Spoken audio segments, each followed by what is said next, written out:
मंडळी, पावसाळा सुरू झाला की तुमच्या देखील मोगऱ्यावर या समस्या येत असतात का? झाडं हिरवीगार दिसतात, नवीन पालवी येते, पण मात्र फुलंही गायब झालेली असतात किंवा कळ्या येतात आणि ती कळी मात्र उमलण्याआधीच कुंडीत गळून पडत असते.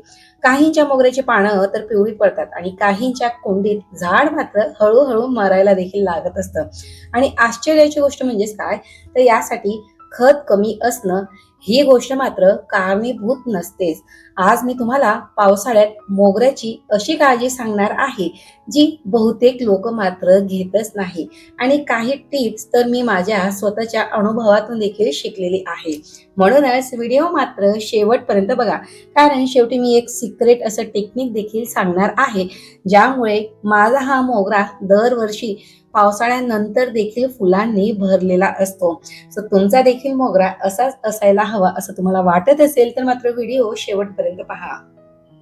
सो हाय, हॅलो, नमस्कार मंडळी, मी राजेश्री पाटील मनपूर्वक स्वागत करते आजच्या गार्डनिंग परिवारात. आणि आज आपण बोलणार आहोत ते म्हणजे मोगऱ्याबद्दल. मोगरा म्हणजे फक्त एक झाड नाही, तर आपल्या घराचा सुगंध आहे. सकाळी उमललेली पांढरी शुभ्र फुलं, त्यांचा दरवळणारा सुगंध. पण मात्र हा मोगरा पावसाळ्यात सर्वाधिक त्रास देखील देत असतो. म्हणून आज आपण सुरुवातीपासून तर शेवटपर्यंत पावसाळ्यात मोगरा कसा सांभाळायचा ते देखील पाहणार आहोत. त्यासाठी सर्वात पहिली गोष्ट, पावसाळ्यात मोगरा हा फुलांमुळेच वाढवत असतो. म्हणजे फुलं न वाढवता तो त्याची रूट्स वाढवत असतो. सो मंडळी, सर्वात आधी एक गोष्ट समजून घेऊया. पावसाळ्यात मोगरा हा आळशी होत नाही, उलट तोच तर सर्वात जास्त काम करत असतो. पण ते काम मात्र आपल्याला दिसत नाही. झाडे ही जमिनीखाली रूट्स वाढवत असतात, नवीन फांद्या तयार करत असतात. म्हणून अनेकदा झाडाला फुलं देखील कमी येत असतात आणि पालवी मात्र नवीन किंवा न्यू ग्रोथ मात्र झाडावर आपल्याला दिसत असते.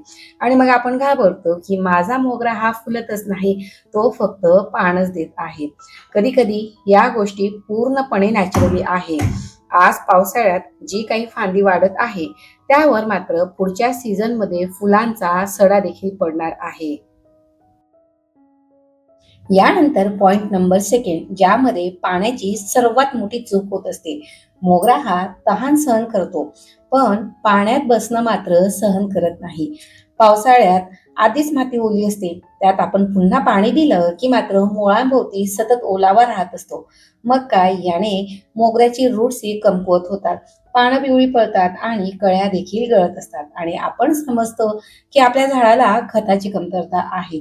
म्हणून नेहमी पाणी देण्यापूर्वी माती जी आहे ती फिंगर टेस्ट करून पहा. यानंतरचा पॉइंट नंबर थर्ड, जे की आहे कुंडीच्या खाली तुम्ही कधी डोकावून पाहिलेलं आहे का?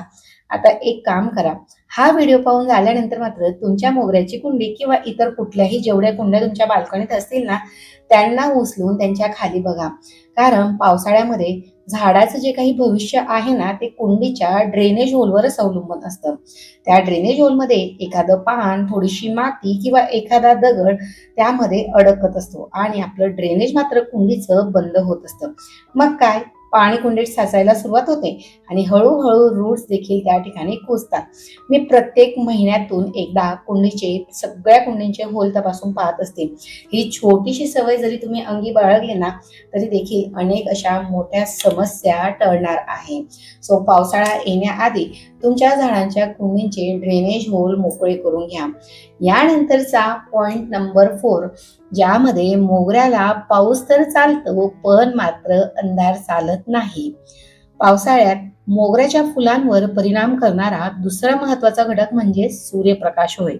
अनेक वेळा झाडं ही निरोगी दिसत असतात, पालवी देखील असते, पण मात्र फुलांची जी काही संख्या आहे ती मात्र अचानक कमी होत असते. या मागचं मुख्य कारण म्हणजेच काय, तर कमी झालेला प्रकाश. पावसाळ्यात आधीच ढगाळ वातावरण असतं, त्यात झाड पूर्णपणे शेड खाली किंवा घराच्या आत ठेवलं तर मात्र प्रकाशाची जी काही कमतरता आहे ती अजूनच वाढायला सुरुवात होत असते. मंडळी, मोगऱ्यामध्ये फुलांच्या निर्मितीसाठी पुरेसा सूर्यप्रकाश असणं किंवा प्रकाश असणं आवश्यक आहे. कळ्या तयार होतात, आकारही घेतात, पण मात्र फूल उमलण्याआधी जर खाली पडत असतील तर यामागे अनेक कारणं असू शकतात. मुळांमध्ये जास्त ओलावा, वातावरणातील अचानक बदल, पोषणातील असंतुलन किंवा किडीचा प्रादुर्भाव. यापैकी नेमकं कारण काय आहे ते शोधण्यासाठीच तुम्हाला झाडाचं निरीक्षण करणं अत्यंत आवश्यक आहे. मंडळी, बहुतेक गार्डनर्स खत, पाणी आणि किडीच्या नियंत्रणावर लक्ष देतात, पण मात्र मातीची रचना सुधारण्याकडे मात्र दुर्लक्ष करत असतात. सततच्या पावसामुळे कुंडीतील माती ही घट्ट होते आणि त्यामुळे मुळांना देखील हवा कमी मिळत असते. शिवाय न्यूट्रिशन ॲब्सॉर्प्शन देखील यामुळे कमी होत असतं. म्हणून वेळोवेळी वरच्या कुंडीतील मातीचा जो काही थर आहे तो हलकासा सैल करणं देखील अत्यंत महत्त्वाची ही प्रोसेस आहे. वेळोवेळी वरच्या कुंडीतील मातीचा जो काही थर आहे तो खाली वर करणं 8 ते 10 दिवसातून ही प्रोसेस करायला देखील तुम्ही सुरुवात करा. यासोबतच कळ्या गळण्यामागील खरी कारणे तर पहिलीची जी काही समस्या आहे ती तर आपण पाहिलेलीच आहे, पण पावसाळ्यात मोठ्या प्रमाणात ही समस्या दिसून येत असते.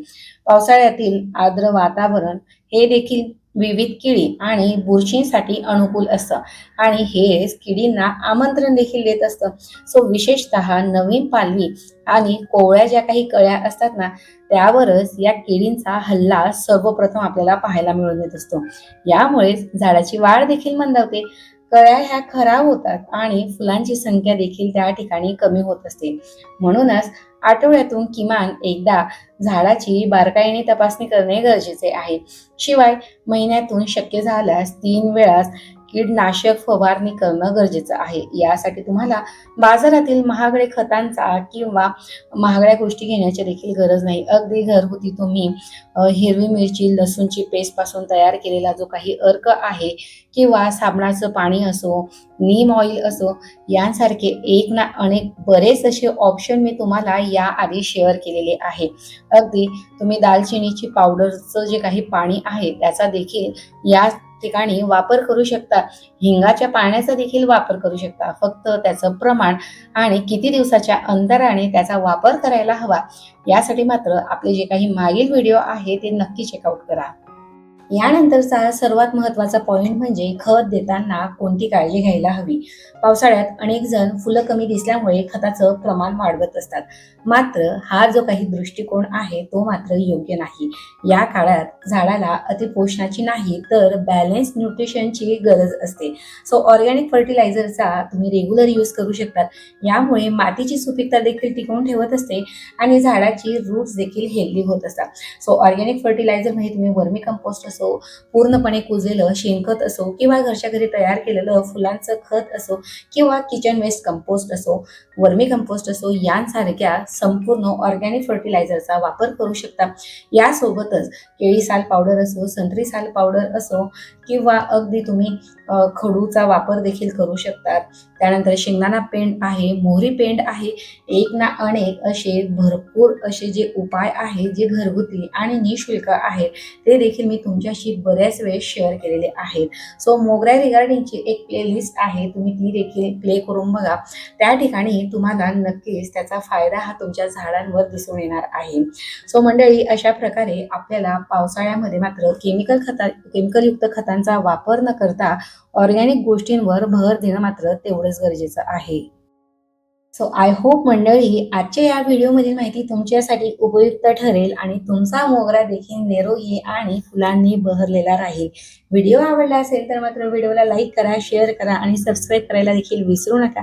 तसेच तुमच्या मोगऱ्याला सध्या कोणती समस्या जाणवत आहे किंवा या व्हिडिओमधील कोणती माहिती तुम्हाला सर्वाधिक उपयुक्त वाटली ते देखील मात्र मला कमेंट सेक्शनमध्ये लिहायला विसरू नका.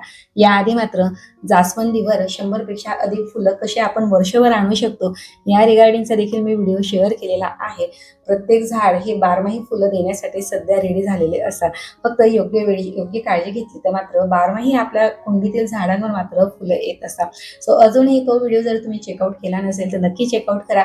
आणि आता सुट्ट्या संपलेल्या आहेत आणि गावी गेल्यानंतर जर तुमची देखील तुळस खराब झाली असेल, पिवळी पडली असेल किंवा सुकलेल्यासारखी दिसत असेल, सो त्यावर आधारित देखील मी एक व्हिडिओ नुकताच शेअर केलेला आहे. सो ते व्हिडिओ देखील नक्की चेकआउट करा. भेटूया पुन्हा एका नवीन आणि माहितीपूर्वक व्हिडिओमध्ये.